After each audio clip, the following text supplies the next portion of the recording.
नमस्कार, आप देख रहे हैं झारखंड 24/7 और मैं हूं आपके साथ सिमरन कहा।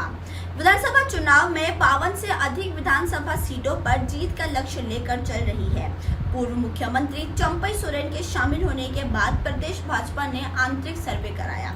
इसके नतीजे ने भाजपा नेताओं को चौंकाने के साथ खुश कर दिया है।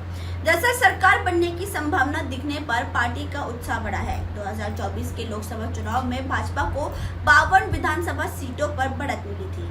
वहीं 2019 के लोकसभा चुनाव में भी भाजपा ने 60 से अधिक विधानसभा सीटों पर बढ़त हासिल की थी।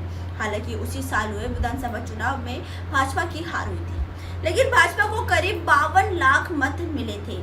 भाजपा के रणनीतिकारों का मानना है कि इस बार वो विपक्ष में है, ऐसे में किसी सत्ता विरोधी लहर से उसे नहीं जूझना है। भाजपा के चुनाव प्रभारी और केंद्रीय कृषि मंत्री शिवराज सिंह चौहान ने क्षेत्र के हिसाब से चुनाव अभियान चलाने की रणनीति तय की है। इस साल लोकसभा चुनाव में मिले 82 लाख मतों को विधानसभा चुनाव में पार्टी बढ़ाने का प्रयास करेंगी। संताल परगना के आदिवासी क्षेत्रों में बांग्लादेशी घुसपैठ से हो रहे जनसंख्या में बदलाव का मुद्दा भाजपा जोर शोर से उठा रही है। कोलान में भी आदिवासी समाज के बीच भाजपा इस मुद्दे को लेकर जाएगी। वहीं पार्टी की रणनीति के मुताबिक सभी आदिवासी नेता अपने समुदाय को उनकी ही स्थानीय भाषा में घुसपैठ के नुकसान से अवगत कराएंगे, जबकि पालामू, पंडाल, रांची, धनबाद जैसे शहरी केंद्र में युवाओं के बीच बेरोजगारी, उत्पात, सिपाही भर्ती परीक्षा में हुई मौत का मुद्दा जोर शोर से उठाया जाएगा। विधानसभा चुनाव में 52 से अधिक विधानसभा सीटों पर जीत का लक्ष्य लेकर चल रही है। पूर्व मुख्यमंत्री चंपई सोरेन के शामिल होने के बाद प्रदेश भाजपा ने आंतरिक सर्वे कराया। इसके नतीजे ने भाजपा नेताओं को चौंकाने के साथ खुश कर दिया है। दरअसल सरकार बनने की संभावना दिखने पर पार्टी का उत्साह बढ़ा है। 2024 के लोकसभा चुनाव में भाजपा को 52 विधानसभा सीटों पर बढ़त मिली थी। वहीं 2019 के लोकसभा चुनाव में भी भाजपा ने 60 से अधिक विधानसभा सीटों पर बढ़त हासिल की थी। हालांकि उसी साल हुए विधानसभा चुनाव में भाजपा की हार हुई थी, लेकिन भाजपा को करीब 52 लाख मत मिले थे।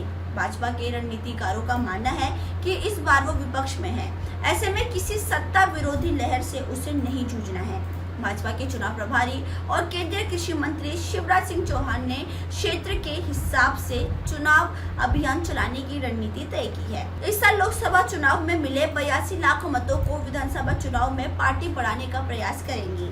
संताल परगना के आदिवासी क्षेत्रों में बांग्लादेशी घुसपैठ से हो रहे जनसंख्या में बदलाव का मुद्दा भाजपा जोर शोर से उठा रही है। कोलान में भी आदिवासी समाज के बीच भाजपा इस मुद्दे को लेकर जाएगी। वहीं पार्टी की रणनीति के मुताबिक सभी आदिवासी नेता अपने समुदाय को उनकी ही स्थानीय भाषा में घुसपैठ के नुकसान से अवगत कराएंगे, जबकि पालामू, पंडाल, रांची, धनबाद जैसे शहरी केंद्र में युवाओं के बीच बेरोजगारी, उत्पात, सिपाही भर्ती परीक्षा में हुई मौत का मुद्दा जोर शोर से उठाया जाएगा। विधानसभा चुनाव में 52 से अधिक विधानसभा सीटों पर जीत का लक्ष्य लेकर चल रही है। पूर्व मुख्यमंत्री चंपई सोरेन के शामिल होने के बाद प्रदेश भाजपा ने आंतरिक सर्वे कराया। इसके नतीजे ने भाजपा नेताओं को चौंकाने के साथ खुश कर दिया है। दरअसल सरकार बनने की संभावना दिखने पर पार्टी का उत्साह बढ़ा है। 2024 के लोकसभा चुनाव में भाजपा को 52 विधानसभा सीटों पर बढ़त मिली थी। वहीं 2019 के लोकसभा चुनाव में भी भाजपा ने 60 से अधिक विधानसभा सीटों पर बढ़त हासिल की थी। हालांकि उसी साल हुए विधानसभा चुनाव में भाजपा की हार हुई थी, लेकिन भाजपा को करीब 52 लाख मत मिले थे। भाजपा के रणनीतिकारों का मानना है कि इस बार वो विपक्ष में है, ऐसे में किसी सत्ता विरोधी लहर से उसे नहीं जूझना है। भाजपा के चुनाव प्रभारी और केंद्रीय कृषि मंत्री शिवराज सिंह चौहान ने क्षेत्र के हिसाब से चुनाव अभियान चलाने की रणनीति तय की है। इस साल लोकसभा चुनाव में मिले 82 लाख मतों को विधानसभा चुनाव में पार्टी बढ़ाने का प्रयास करेंगी।